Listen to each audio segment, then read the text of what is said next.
Biogas has carbon dioxide and H2S.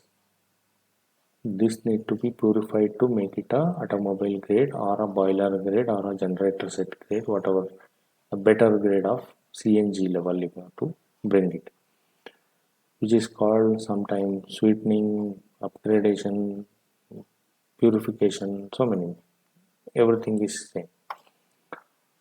The first stage is removing H2S, which can happen using some iron material, and lot of uh, trade varieties of H2S removal compounds are available.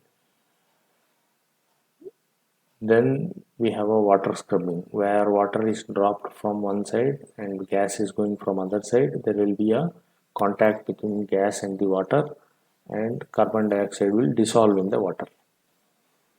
The same thing happens with the chemical. The carbon dioxide absorbing chemical solution is uh, sprayed or dropped, then the gas is moving, these two things will come into contact, carbon dioxide will get dissolved in the chemical. So here either you have to throw away this water or you have to regenerate. So regeneration will cost you additionally, and even in case of water scrubbing, the fresh water will have to be fed every day. Then there is a PSA, pressure swing absorption. This is how all the medical oxygen, everything gets produced, and this is the most used across the world. And the PSA, the same next level is VPSA, where vacuum pressure swing absorption. The efficiency of pressure swing absorption is increased in VPSA. Then next is the temperature swing. Instead of the pressure, we are using the temperature. So this is a slower process. Then the same similar one, there are two tanks which are working alternately. So it is pressure swing absorption. So if we take out that and make it like a tube, and one side you are feeding the gas, all the bigger molecules will come out from this just like a filter. This is called membrane technology. The other way of separating the gases is using cryogenic, where if the temperature of two gases, the difference is high, one of the gas will be made a liquid. So in case of biogas, carbon dioxide will be made liquid. So cost wise, if you look at it was legal, this is compulsory. And post processing, water scrubbing, the control of the purity will vary, and it will pick up a lot of moisture because it is passing through the water. Then you have to have a strong drying system, and CO2 is dissolved in water, so you cannot sell the CO2 if at all you want to do.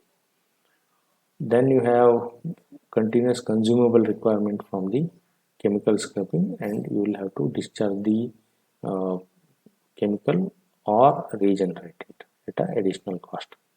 And again here recovery of CO2 is possible, but again slightly difficult. Then PSA, you will have a CO2 recovery. It is completely dry process.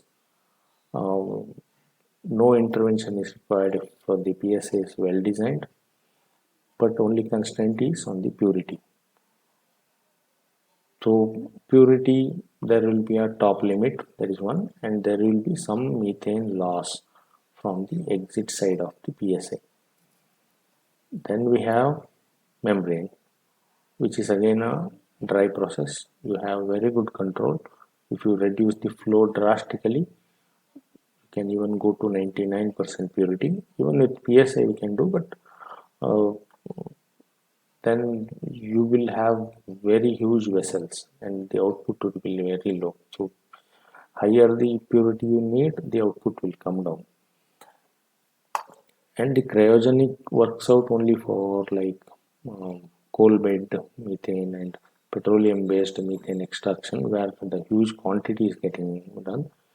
For especially for bio CNG kind of people, this cryogenic technology is not at um, so encouraging because of the cost. So there is a huge opportunity to reduce the cost of this cryogenic method of purification.